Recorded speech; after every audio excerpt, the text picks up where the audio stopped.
Novel Kansa karya Cawica, episode 40. Penderitaan Kansa. Apa yang sedang kau lakukan di sini, Kansa? Kenapa kau menjadi seperti ini? Kata Will menatap Kansa heran. Aku telah dijebak, Will. Aku mohon, jangan lakukan itu padaku. Siapa yang telah menjebakmu menjadi wanita seperti ini? Katakan. Will mulai mendekati Kansa yang sudah terisak, dan dalam isaknya Kansa pun bercerita. Di malam yang sama, saat digelarnya pesta resepsi Hafsah, datang seorang pria dengan sebuah mobil. Dia mengatakan bahwa dia adalah salah satu teman dari Tian, dan dia membawakan Kansa barang titipan dari Tian. Pria itu memberikan Kansa sebuah paper bag. Setelah itu, dia pergi begitu saja meninggalkan Kansa sendiri. Saat pria itu akan pergi, Kansa sempat bertanya di mana keberadaan Tian, tapi pria tersebut hanya menjawab sebentar lagi Tian akan mengunjungi Kansa. Merasa senang dengan penuturan pria itu bahwa Tian akan segera menemaninya, Kansa pun masuk dengan semangat dan membuka paper bag yang telah dibawanya. Kansa melihat isi dari paper bag itu. Ternyata sebuah baju tidur yang cukup seksi dan tertuliskan sebuah pesan di sana. Pakailah sayang, sebentar lagi aku akan ke sana. Melihat sebuah pesan di dalam baju tersebut, Kansa yang sudah sangat percaya pada Tian sebagai calon suaminya segera membersihkan diri dan memakai baju yang sudah diberikan padanya. Dan benar saja, selang beberapa menit dari itu, Kansa segera mendengar sebuah mobil terhenti di depan villa. Kansa sengaja tak membukakan pintu karena dia yang masih berdandan menyambut Tian datang. Suara pintu kamar pun dibuka. Kansa yang sudah selesai dengan dandanannya segera menoleh dan mendapati seorang pria lain berada di dalam kamarnya. "Siapa kau? Keluar, pergi dari sini," kata Kansa spontan sambil menutupi bagian tubuhnya yang terbuka. "Tentu, aku akan pergi sayang, setelah kita selesai menuntaskannya nanti." Pria bertubuh kekar itu melihat setiap inci tubuh Kansa dengan detail dan dengan senyum yang menyeringai. Kansa sendiri semakin geram karena melihat tatapan pria itu padanya. "Pergi dari sini, aku tak mengenalmu, pergi," kata Kansa dengan melemparkan sebuah bantal padanya. "Kau cukup agresif juga ya rupanya, tapi tak apa, aku suka, dan aku semakin ingin untuk mendekatimu sayang," kata pria itu semakin mendekati Kansa dan mencoba meraihnya. "Hei, hentikan, aku bilang pergi dari sini, kau benar-benar kurang ajar," teriak Kansa sambil berusaha menepis tangan pria kekar itu. Tapi pria itu semakin mendekat dan mencoba untuk memeluk Kansa. Dengan segala perlakuan yang didapatkannya, Kansa secara refleks menampar sang pria sampai pipinya terlihat memerah. "Apa yang kau lakukan?" kata pria itu memegang pipinya dengan wajah penuh amarah. "Aku sudah bilang, lepaskan aku. Kau benar-benar kurang ajar," kata Kansa dengan mata yang berkaca-kaca. "Kau yang sudah kurang ajar. Aku sudah membayarmu mahal untuk melayaniku malam ini, tapi kau malah menamparku. Rupanya kau meminta untuk bermain kasar ya?" "Apa kau bilang? Melayanimu? Aku bukan wanita seperti itu. Sekarang pergi, kau dari rumahku." "Tidak akan sebelum aku menikmati tubuhmu."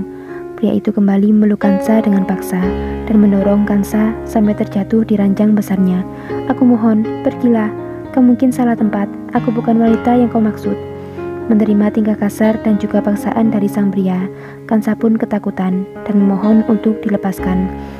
"Aku tak mungkin salah tempat, anak buah Tian sendiri yang telah mengantarku padamu. Dan kau sudah aku sewa dengan harga mahal. Puaskan aku malam ini, maka kau akan mendapatkan bayaran dari bosmu, si Tian itu." Tanpa banyak bicara lagi, pria itu segera mendekati Kansa lagi, memaksa Kansa untuk melayaninya malam itu. Dan di malam itu, Kansa barulah tersadar bahwa dia telah dibohongi oleh Tian. Semua yang Tian katakan adalah sebuah kebohongan.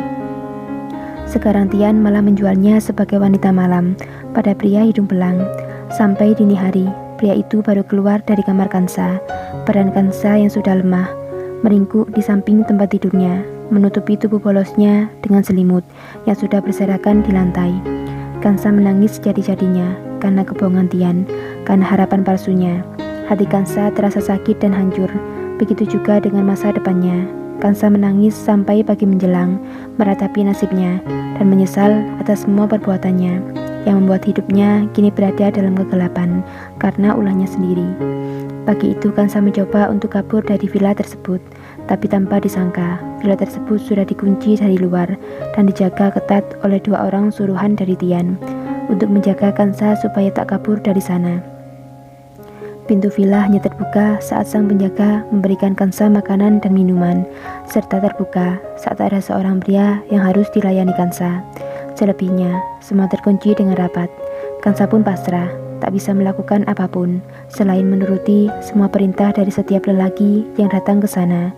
Memberontak pun percuma, karena Kansa pasti kalah tenaga, apalagi keadaannya yang sedang hamil, membatasi setiap geraknya. Kadang ketika Kansa memberontak pun, dia akan semakin tersiksa, karena pria yang menyewanya pasti akan semakin bermain kasar dengannya. Ujung-ujungnya, Kansalah yang akan menyesali perbuatannya. Dan semenjak malam itu, entah sudah berapa pria yang datang padanya untuk menghabiskan malam dengannya. Hampir setiap malam, ada pria yang menyusup ke kamar Kansa, memaksanya untuk melakukan apapun yang mereka mau. Tian sendiri tak pernah datang kembali ke villa itu untuk menemui Kansa. Dia hanya beberapa kali berpesan pada orang suruhannya untuk menyuruh Kansa menuruti kata setiap pelanggan yang harus dia layani. Dan itu semakin membuat Kansa hancur karena mendengarnya.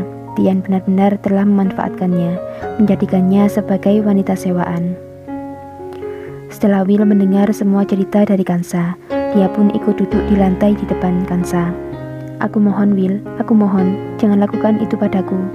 "Tidak, Kansa, mana mungkin aku tega melakukannya. Kau temanku, dan sekarang katakan, apa bayi yang kau kandung adalah hasil dari semua ini?" "Ini adalah anak dari Tian, pria yang telah menjualku." "Benar-benar pria tak tahu malu," kata Will menatap iba pada Kansa. "Dan katakan, apa ini? Apa dia juga yang melakukannya?" Imbuh Will lagi, ketika melihat ada sebuah luka lebam di bau Kansa. "Tidak, itu adalah perilaku menyimpang dari beberapa pria yang datang. Mereka menyiksaku hanya untuk memuaskan nafsu mereka. Mereka mengatakan, dengan begitu, mereka bisa merasa puas," kata Kansa masih dengan air mata yang mengenang di pipinya.